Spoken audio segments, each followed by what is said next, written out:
verso 7, esse é o texto dessa manhã, dando sequência àquela série expositiva. E nessa manhã eu quero falar sobre o tema Primícias da Terra. Leiamos o texto. Esta é a história das origens dos céus e da terra, no tempo em que foram criados. Quando o Senhor Deus fez a terra e os céus, ainda não tinha brotado nenhum arbusto no campo e nenhuma planta havia germinado, porque o Senhor Deus ainda não tinha feito chover sobre a terra, e também não havia homem para cultivar o solo. Todavia, brotava a água da terra e irrigava toda a superfície do solo. Então, o Senhor Deus formou o homem do pó da terra e soprou em suas narinas o fôlego de vida, e o homem se tornou um ser vivente. Podem assentar, meus irmãos.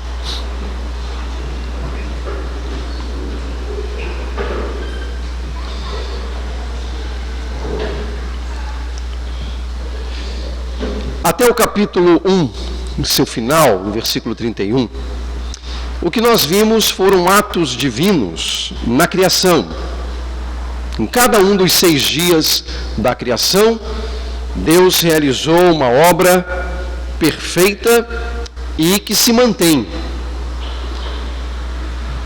Vimos também que os atos divinos, nos dias da criação, estão ligados a uma estrutura que a gente tem chamado de forma e conteúdo.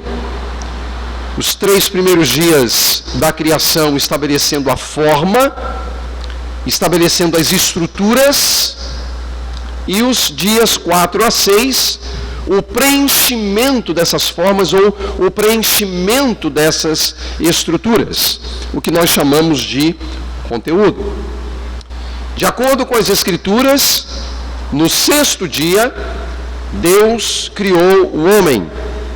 No 6º dia, Deus estabeleceu o conteúdo que estaria na terra, ou sobre a face da terra. E o homem era apenas um dos conteúdos. Deus colocou tantas outras coisas também ali no 6º dia. Deus fez brotar muitas coisas no 6º dia. E agora nós chegamos àquilo que pode ser chamado de a segunda narrativa da criação. Isso mesmo. Há 2 narrativas da criação. Mas eu preciso dizer que essas narrativas não são distintas. Elas não são diferentes. O que acontece basicamente é o seguinte: a segunda narrativa da criação vai tratar do 6º dia. Vai olhar mais detidamente para o que aconteceu no 6º dia. É como se o autor, Moisés, ele desse, para utilizar aqui uma linguagem muito conhecida nossa, e aplicar aí uma espécie de anacronismo, né, que é aplicar um conceito atual para uma coisa antiga, ou para um princípio antigo. Moisés, ele dá um zoom no 6º dia. Há um zoom no 6º dia. Há uma aproximação. E a gente passa a olhar detidamente o que está naquele 6º dia da criação com maiores detalhes. Com maiores detalhes. De vez em quando a gente dá zoom nas coisas, né? Então você pega o seu celular, você quer aproximar a foto, você dá um zoom. Para exemplificar, foi basicamente o que Moisés fez quando estava com o povo no deserto. E agora ele precisa dar um zoom, ele precisa especificar, ele precisa oferecer detalhes do que havia acontecido no 6º dia. Então a segunda narrativa da criação, que começa no versículo 4 e vai até o versículo 25 do capítulo 2, é o que tem sido chamado de segunda narrativa da criação. Mas lembrem-se que não são narrativas distintas.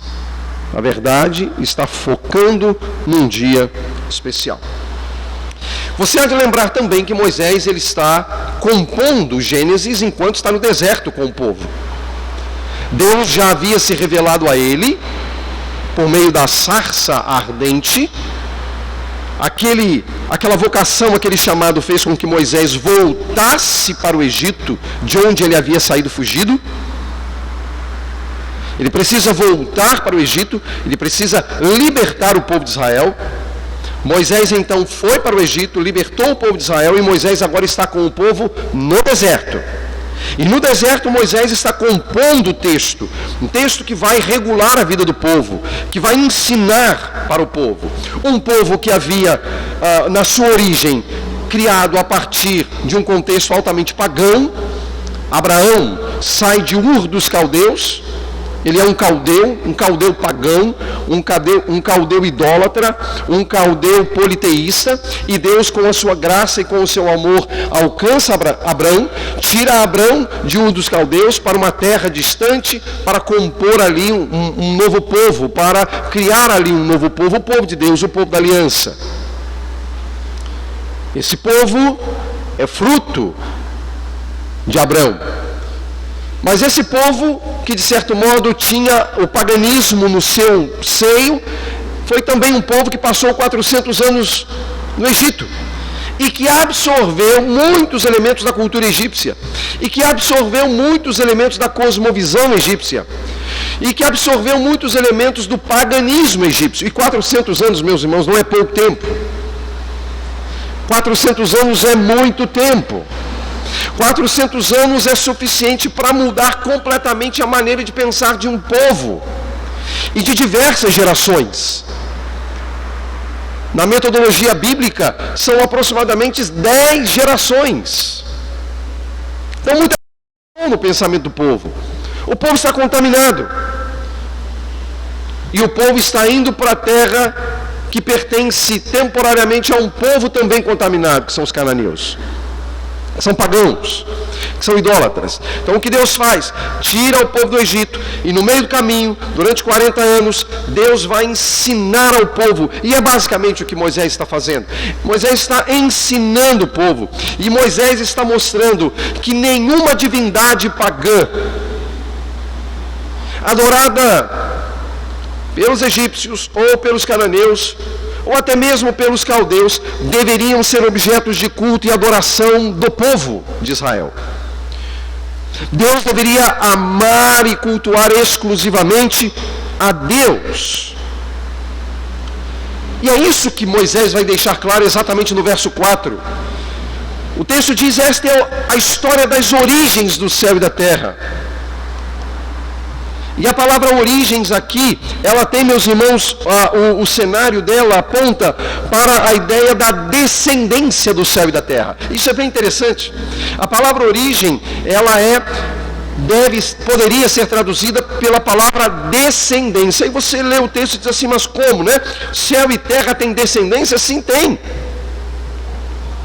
Vou tentar mostrar isso para você. Quando a gente pensa no campo da descendência, a gente pensa no campo humano, né? Em linhas gerais. Os descendentes, por exemplo, de Abraão. Você tem lá o povo de Israel. Nós somos descendências. Talvez podemos dizer que todos aqui sejamos descendentes de portugueses, por conta da história do nosso país, a história da nossa nação. Mas os céus e a terra, origem da história, ou essa é a história da descendência dos céus e da terra, céus e terra terem descendência? Sim. Mas Moisés diz isso aqui, meus irmãos, para mostrar que não havia da parte do céu e da terra autonomia, e que, portanto, não deveriam ser divindades a serem adoradas, porque nas culturas pagãs antigas, tanto o céu quanto a terra eram objetos de culto, eram objetos de adoração. Aliás, alguns povos pagãos diziam que da fecundação ocorrida entre o céu e a terra é que surgiram todas as coisas. Céus e terra produziram todas as coisas como entes autônomos e, portanto, eram divindades criadoras, geradoras. E Moisés diz: não, eles têm descendência, mas A história que eu vou lhes apresentar é a história da descendência ou das origens dos céus e da terra no tempo em que foram criados, se foram criados por alguém. E se foram criados, não eram eternos. E se não eram eternos, não eram deuses. E se não eram deuses, não deveriam ser adorados. Moisés está, portanto, aqui estabelecendo um padrão que ele já vem utilizando desde o início do capítulo 1. Atacando as divindades pagãs e dizendo ao povo: não adorem esses deuses, não cultuem esses deuses, eles não são deuses. Na verdade, eles existem porque há um Deus que os criou. O que é isso senão o trabalho de Moisés para monoteizar o povo de Israel? Para mostrar ao povo de Israel que aquele povo deveria adorar exclusivamente a Deus, que deveria servir exclusivamente a Deus. E nesse aspecto nós temos aqui algo que é extremamente relevante e aplicável a todos nós.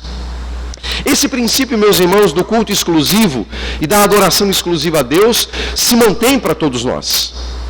Aliás, parte inclusive da nossa própria cosmovisão cristã, da nossa própria cosmovisão bíblica. Nós não temos outro ser a quem adorar, nós não temos outro ser a quem honrar, senão o próprio Deus que se revela nas Escrituras. Nesse aspecto, nós somos trazidos ao campo em que o monoteísmo e o culto exclusivo a Deus devem ser mantidos, devem ser preservados. Não deve haver na contingência da vida, em nenhum de nós, qualquer possibilidade de culto e louvor a qualquer outra coisa que não seja o próprio Deus. E se a gente duvida da possibilidade de nos tornarmos idólatras, nós que somos crentes em Jesus Cristo e que amamos a Jesus Cristo e que desejamos honrar a Jesus Cristo, mas que ainda permanecemos pecadores, não mais condenados, é verdade, mas pecadores, não podemos nos esquecer das advertências bíblicas, tanto no Antigo quanto no Novo Testamento, sobretudo nas palavras do apóstolo João, terminando a sua obra, ou uma de suas obras, quando ele diz assim: olha, filhinhos, guardai-vos dos ídolos. Guardai-vos dos ídolos. E nós sabemos que há muitos ídolos, que o nosso coração, inclusive, produz ídolos. E por isso devemos ter muita cautela e ao mesmo tempo temor, para que não troquemos o culto e o louvor que pertence a Deus pelos ídolos do nosso coração, que inclusive pode ser você mesmo ou eu mesmo. O que Moisés está ensinando ao povo é o dever de adorar exclusivamente a Deus, de louvar exclusivamente a Deus. Mas, meus irmãos, quando nós vemos no sexto dia, ele nos revela algo extremamente importante nessas questões que dizem respeito ao culto e o louvor a Deus. Ainda no verso 4, nós lemos: quando o Senhor Deus fez a terra e os céus. Aqui é uma questão muito importante que a gente precisa ressaltar. Pela primeira vez, desde o início da narrativa da primeira narrativa da criação, pela primeira vez o nome de Deus, ele aparece no texto bíblico. O nome de Deus, isso mesmo. Você vai lembrar que quando Moisés vai ao encontro de Deus na sarça ardente, Deus passa a se revelar como o eu sou. Moisés pergunta para Deus: mas quando eu chegar lá e eles me perguntarem quem é o Deus que quer nos livrar do Egito, o que eu vou dizer? Qual é o nome dele? Qual é o seu nome? Ele disse, olha, diga a eles que o eu sou me enviou a vós. E a partir de então, ou desde este momento, Deus passa a se revelar por meio do seu nome sagrado. Seu nome sagrado. Das 4 letras. Yud, Re, Vav, Rei, que significa, ou que é traduzido normalmente por Adonai, por Senhor. Por isso aqui, Senhor Deus. E se você perceber, o fato da palavra Senhor estar em caixa alta, isso é um elemento de destaque dentro do Antigo Testamento. Todas as vezes que a palavra Senhor aparece em caixa alta, é porque no hebraico é o nome de Deus, o chamado mais sagrado dos nomes divinos, que numa transliteração muito ruim, a gente conhece como Jeová, mas é muito ruim. Pela primeira vez o nome de Deus aparece no texto bíblico. Mas a gente entende porque que aparece aqui. É interessante que aparece na cronologia antes de Moisés, na verdade, né? Na cronologia antes de Moisés. Mas na verdade, Moisés já conhece esse nome, porque Deus já havia revelado para ele. Mas há algo extremamente relevante aqui. Porque ele é Senhor Deus. Ele é Adonai Deus. Ele é Yahvé Deus. Ou numa tradução muito ruinzinha, Jeová Deus. O que isso significa? Aqui há 2 elementos do caráter divino. Há 2 elementos das virtudes divinas. Há 2 elementos que dizem respeito aos atributos divinos. Um está no seu nome, Yahvé. Outro está na própria palavra Deus. Essa palavra Deus é a palavra recorrente no capítulo 1. É o Deus que criou todas as coisas. É o Deus que está acima de tudo e de todos. É o Deus que a gente chama na linguagem da teologia de um Deus transcendente. Ele é um Deus que está distante. Ele é tão distante de nós que a gente não pode olhar o rosto dele. Ele é tão distante de nós que a gente não pode, de fato, por nós mesmos nos achegar a ele. Ele é tão distante de nós porque a sua glória, a sua grandeza, a sua majestade está muito acima de nós. E Moisés experimentou isso em um determinado momento, quando Deus diz, olha, Moisés pede a Deus para ver o seu rosto, ver a sua glória. Ele diz, olha, não, você vai passar por uma frestazinha e eu vou me revelar a você por uma fresta, porque homem algum conseguirá olhar para mim e sobreviver. É um Deus que é distante, que é muito distante de nós. Um Deus que está além de nós. Um Deus que é, nesse aspecto, inalcançável por todo e qualquer ser humano.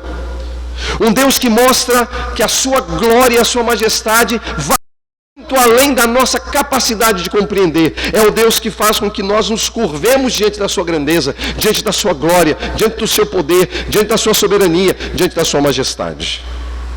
É isso que a palavra Deus significa. Mas a palavra Senhor, Yahvé, não é a palavra do Deus transcendente, não é a palavra do Deus distante, é a palavra do Deus que se achega a nós, que vem a nós. É o Deus imanente, que está próximo de nós. É o Deus que sim, ele é distante de nós em caráter, em santidade, em glória e majestade, mas que nos ama e que ama o seu povo ao ponto de vir, de se aproximar e de se relacionar conosco, de vir a nós, de conosco, de dirigir os nossos passos, de se importar.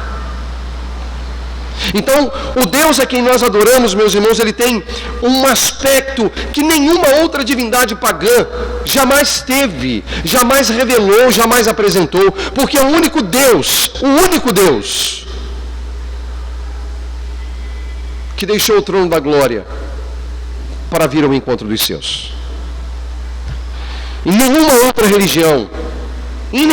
religião, qualquer divindade fez isso. Em todas as religiões, é o homem que precisa fazer alguma coisa para se achegar a Deus. É o homem que precisa se esforçar para ser aceito por Deus. É o homem que precisa, pelo caminho da obediência, ser aceito por Deus. Mas não é o caso do Evangelho. Não é a verdade revelada. Antes que um homem possa fazer isso, Deus veio primeiro. Deus veio a nós. Deus foi a Moisés por meio da sarça. Deus foi ao povo por meio da nuvem de fogo durante a noite e também durante o dia. Deus, na verdade, veio na visão de Jacó, descendo e subindo as escadas da visão de Jacó em Betel. Deus veio a nós em Jesus. É um Deus que vem a nós, é um Deus que ama, um Deus que se importa. Então, o Deus que criou os céus e terra, que é repleto de glória e majestade, e que deve ser honrado, que deve ser adorado, é o Deus que vem a nós. É um Deus que ama o seu povo. Então, nós somos convocados e chamados a adorar este Deus que fez os céus e a terra, mas que ao mesmo tempo, apesar da sua glória e grandeza, a despeito do seu poder e majestade, ainda vem ao nosso encontro e nos abençoa.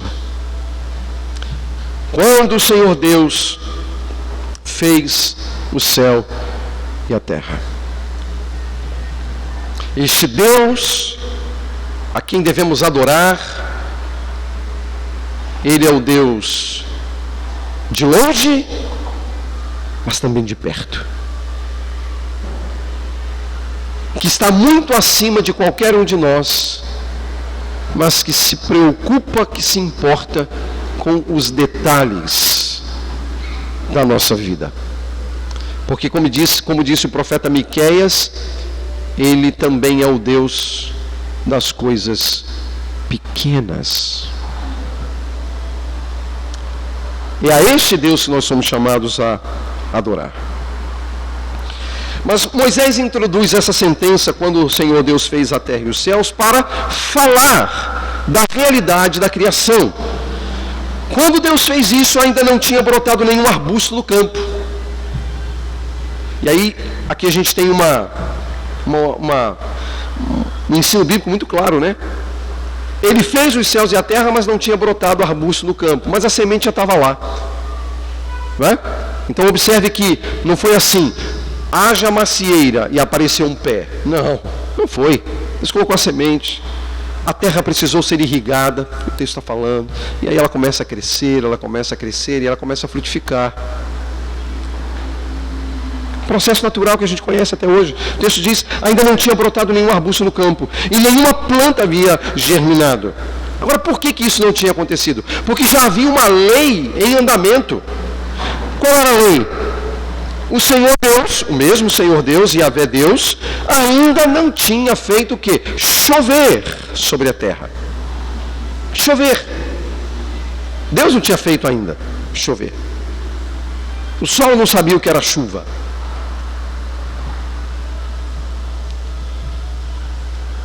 Deus então não tinha feito chover. Mas ele dá um outro detalhe importante. E também não havia homem para cultivar o solo. Então, há dois elementos aqui. Não havia chuva e não havia homem para cultivar. Para cultivar. E o cultivo, você sabe, é a linguagem utilizada para a aquisição dos benefícios da plantação. O fruto da plantação. A plantação já estava lá, mas não havia quem trabalhasse para cultivar o solo. E aí, nós chegamos a esse aspecto, não é? Da provisão divina. Quando ele afirma que brotava água da terra e irrigava toda a superfície do solo. É bem interessante aqui que a ideia é que brotava fontes de água. Você já viu uma nascente? Já teve a oportunidade de ver uma nascente? A água. E aí é inacreditável, né? Como aquela pouca água, daqui a pouco se torna um rio caudaloso. É um milagre espetacular. É uma pequena fonte. É uma fonte de água. E aí essa fonte de água se torna um rio caudaloso que vai encher os mares. Mas as águas dos mares nunca vão transbordar, apesar dos rios estarem enchendo os mares continuamente. Tente fazer isso na sua casa. Você vai alagar tudo, não é verdade? Você vai alagar tudo. Você alaga tudo. Mas é impressionante. Os rios enchem os mares, mas o mar não transborda. Não transborda. A ordem na criação. A ordem na criação. Há uma providência em andamento para retroalimentar todo esse fenômeno. Mas o ponto é que não havia homem para cultivar o solo. Há um terceiro aspecto, portanto, aqui, que eu quero ressaltar. O trabalho. Trabalho. Já ouviu aquele indivíduo que às vezes no tom de brincadeira diz assim: eu mato quem inventou o trabalho? Olha, difícil, hein? Difícil. Porque o trabalho, meus irmãos, não é consequência da queda, não. A gente erra quando a gente pensa que o trabalho é consequência da queda, não é não. A gente pode até admitir que os efeitos do trabalho pode ser sim consequência da queda. Mas o trabalho é uma bênção. O trabalho é algo que Deus deu. E Ele vai dizer isso aqui, ou Ele vai sugerir isso aqui mais à frente. As próximas pregações a gente vai seguir com a leitura permitindo Deus, a gente vai ver sobre o trabalho. E lá eu vou me deter melhor para falar sobre a questão do trabalho. Mas o trabalho é uma bênção. É algo que Deus concede-nos. O trabalho é uma bênção. Todos nós devemos aprender a trabalhar desde cedo. E aí eu preciso fazer uma distinção conceitual entre trabalho e emprego. São duas coisas completamente diferentes. Emprego é uma coisa, trabalho é outra. O trabalho é uma bênção. O emprego nem sempre será. Mas o trabalho é. O trabalho é uma bênção porque, na verdade, faz parte da dinâmica da vida humana. Quando eu, como um pai, ou você, como mãe, instrui o seu filho desde pequenininho a aprender a guardar os seus brinquedos, a aprender a dobrar a roupa de cama, você está ensinando aos seus filhos a dignidade do trabalho. Isso é trabalho. Quando você está orientando os seus filhos a estudar, isso é trabalho. Isso é trabalho. Agora, nem todo trabalho nós realizamos no ambiente de emprego. Nós realizamos porque nós precisamos. O trabalho é uma bênção. É uma bênção. Nós precisamos trabalhar. Temos os nossos empregos para trabalhar. Embora a gente saiba que em algumas situações as pessoas têm emprego, mas o que menos fazem é trabalhar. Dependendo da condição, então. Mas o fato é que o trabalho é uma bênção, Deus deu o trabalho a nós e nós precisamos ensinar uns aos outros o valor do trabalho. Que o trabalho não é outra coisa senão uma bênção que Deus nos trouxe, uma bênção que Deus nos deu. Então nós precisamos louvar a Deus pelo trabalho.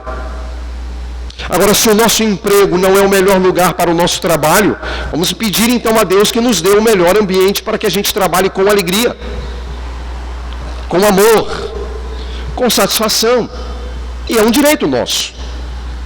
E eu não estou usando aqui a palavra direito nesse sentido hegemônico, de discursos hegemônicos, não. Estou falando que é um direito de você ter condições de trabalhar, de produzir num lugar em que você sinta-se alegre, contente por aquilo que você faz. Isso é bênção. E você pode e deve orar por isso. Não há problema algum. E observe que o nosso problema não é, às vezes, com o trabalho. É um lugar de trabalho. É um lugar de emprego. Isso é que nos faz sofrer. Então nós precisamos entender esses aspectos e entender que o trabalho é uma bênção. Por isso que a maneira como Deus descreve por meio das Escrituras no livro de Jó as atividades do diabo é que ele é vagabundo. Essa é a palavra que aparece lá. No hebraico a ideia era que quando se pergunta, ao diabo de onde ele vinha e para onde ele fala, ele vem de vagabundear. Essa é a ideia no hebraico. Vagabundear. O vagabundo é quem não gosta de trabalho. Que não valoriza o trabalho. Mas o trabalho é uma bênção. E é o que ele está afirmando aqui. Ainda não havia homem para cultivar o solo. Por que não havia? Porque ele deu um zoom na criação, já é o sexto dia, mas ainda não criou o homem. E aí o versículo 7 nos diz, então, o Senhor Deus, o mesmo Senhor Deus, Yahvé Deus, o Deus de longe, o Deus de perto, o Deus transcendente e imanente, formou o homem do pó da terra e soprou em suas narinas o fôlego da vida, e o homem se tornou um ser vivente. O homem é descendente da terra. Você lembra do que Moisés disse lá no verso 4? A descendência dos céus da terra. Você lembra que ele fez brotar da terra, e que agora da terra ele criou o homem? A terra tem ou não tem descendência? Tem. A terra tem descendência. Tudo que brota da terra, e inclusive o homem que brotou da terra, é descendência da terra. Ele formou o homem do pó da terra. É bem interessante aqui porque muitas pessoas, e aí é um cuidado que a gente precisa ter, né?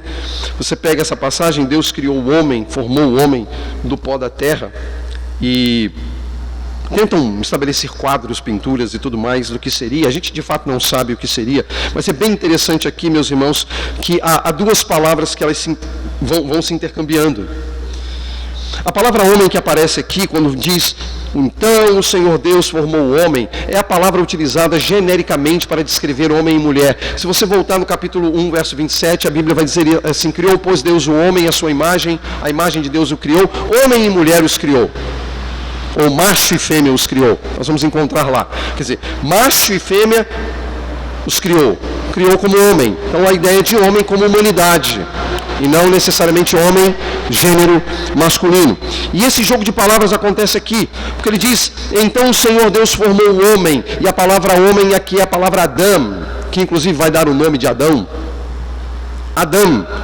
E ele formou do pó da Adamá. Do pó da terra. Adão é aquele que vem da Adamá. Adão é aquele que vem da terra. O homem é aquele que vem da terra. É o que vem do pó da terra. É descendente da terra. Essa é a ideia aqui. E aqui a palavra homem, portanto, não é gênero. Porque a palavra para homem, no sentido do gênero, é a palavra ish. No hebraico. Aqui não é ish. Aqui é Adão. Que vem da Adamá. Que vem do solo. Portanto, é a realidade de todos nós aqui. Não à toa que as Escrituras afirmam que viemos do pó e para o pó voltaremos. Viemos do pó da terra e para o pó da terra nós voltaremos. Mas ao mesmo tempo que aponta para essa realidade da criação, aponta para o sopro divino nas narinas, estabelecendo ali então o fôlego da vida. E aí nós temos, se por um lado nós temos o elemento da fragilidade humana, criado do pó da terra. Por outro lado nós temos a comunicação das virtudes e das bênçãos divinas, por meio do sopro nas narinas. Quando Deus comunica as suas virtudes e os seus atributos a nós. E aqui, na criação, Deus estava comunicando os seus atributos a nós. Deus estava comunicando princípios a nós. Tudo bem, nós ainda não entramos no capítulo 3, o pecado vai alterar determinados aspectos ligados a isso, mas o fato é que, ao fazer isso, você tem um Deus que está diante de algo que é altamente frágil, mas Ele sopra nas narinas o fôlego da vida. Ele comunica. E aí, meus irmãos, é muito mais do que esse processo de inspiração e expiração. Tem gente que olha para essa passagem e acha que aqui está falando, olha, naquele momento ali, ele então concedeu a dinâmica da inspiração e da expiração. Bom, eu não posso negar que isso também seja verdade. Eu não posso negar. Mas não é só isso. Não é só isso, não é só a dinâmica da respiração, não é só isso. Até porque isso, tecnicamente, os animais também têm. Mas nós não temos aqui nenhuma informação de que Deus soprou nas narinas dos animais o fôlego da vida. A narrativa fala de Deus soprar nas narinas humanas, ou do homem, uma única vez. Não é porque Deus não sai soprando hoje nas narinas humanas.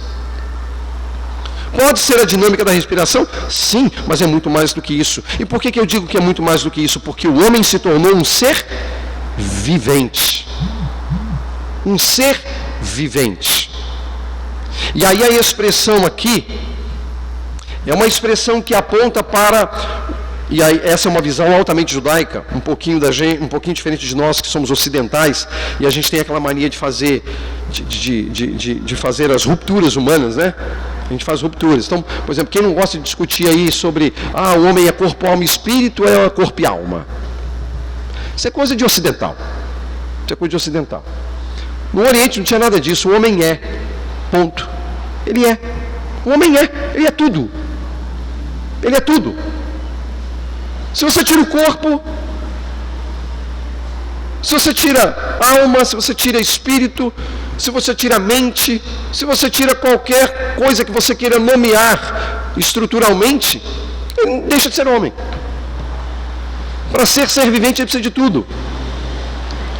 E talvez a gente encontre naquelas palavras do próprio Moisés, sobre o amar a Deus e ao próximo, quando ele diz ali, amar a Deus com todas as suas forças, amar a Deus com toda a sua mente, amar a Deus com todo o seu coração, ou seja, com tudo aquilo que envolve a sua existência. O homem passou a ser vivente. Deus deu ao homem essa capacidade cognitiva, mental, portanto, essa capacidade também psicológica, para utilizar termos contemporâneos, essa capacidade de reflexão, essa capacidade emocional, essa capacidade sentimental, todos os elementos que perfazem o homem. Deus nos criou completos. E meus irmãos, se uma área de nossa vida ela é afetada, toda a nossa vida é afetada. Talvez agora nós experimentemos isso de uma maneira talvez como nunca antes. Quando a gente percebe como os problemas emocionais, gerados muitas vezes pelo problema da pandemia, têm causado problemas físicos nas pessoas, doenças nas pessoas. É aquilo que os especialistas gostam de chamar de doenças psicossomáticas, né? São doenças que acontecem aqui no campo da mente, das ideias, aqui das emoções, dos sentimentos, mas que acessam o caminho do corpo e desenvolvem uma série de doenças e uma série de problemas entre as pessoas. O homem é na sua totalidade. Deus criou o homem na sua totalidade. E, portanto, na sua totalidade, o homem deve se devotar a Deus. E isso tem a ver com a cosmovisão bíblica. Porque a gente não se devota a Deus somente quando a gente está aqui agora. Tudo bem, a gente está aqui, adorando a Deus, servindo ao Senhor. Isso é uma bênção, ninguém vai ignorar isso. Entretanto, se o homem deve adorar a Deus na sua totalidade, isso significa envolver todos os aspectos da sua existência, envolver o trabalho, envolver os estudos, envolver os sentimentos, envolver as emoções, envolver as reflexões, envolver a saúde, envolver a vida, envolver tudo. Não dá para separar, isso aqui é espiritual, isso aqui é material. Como eu aprendi, né? E talvez muitos aqui aprenderam, se é procura de oração, o que a gente ouviu os adultos falando? Eu quero pedir oração para a minha vida espiritual e material. E aí, o que o rapazinho aqui fazia quando ele pôde orar? Abençoa a minha vida espiritual e material. Abençoa a minha vida espiritual e material. Abençoa a minha vida espiritual. Mas peraí, a Bíblia fala de uma vida só. É tudo para a glória do Senhor. Então o que você faz às ocultas, você pode estar glorificando ou não o Senhor. Aquilo que você faz e que nenhum olho vê, pode ter muita coisa a dizer para você. É tudo para a glória do Senhor. São todas as coisas para a glória do Senhor. O homem se tornou um ser vivente, um ser vivo, na sua totalidade, para adorar a Deus. Moisés está ensinando isso para o povo. Está dizendo, olha, adorem a Deus. com exclusividade. Adorem ao Senhor com exclusividade. Sirvam ao Senhor com exclusividade, de modo que Ele seja exaltado. E esse é o convite a todos nós, a adorar ao Senhor com exclusividade na totalidade da vida. Adorar um Deus que é distante, mas é próximo, que mostra a sua grandeza e soberania em relação a nós, mas que vem a nós com amor e graça para cuidar de nós. E é a esse Deus que nós devemos adorar, é a esse Deus que nós devemos servir, e devemos fazer isso para a glória do seu nome. Que Deus, meus irmãos, nos ajude, nos abençoe, nos fortaleça a fé para andarmos em novidade de vida, glorificando sempre Jesus Cristo. Amém.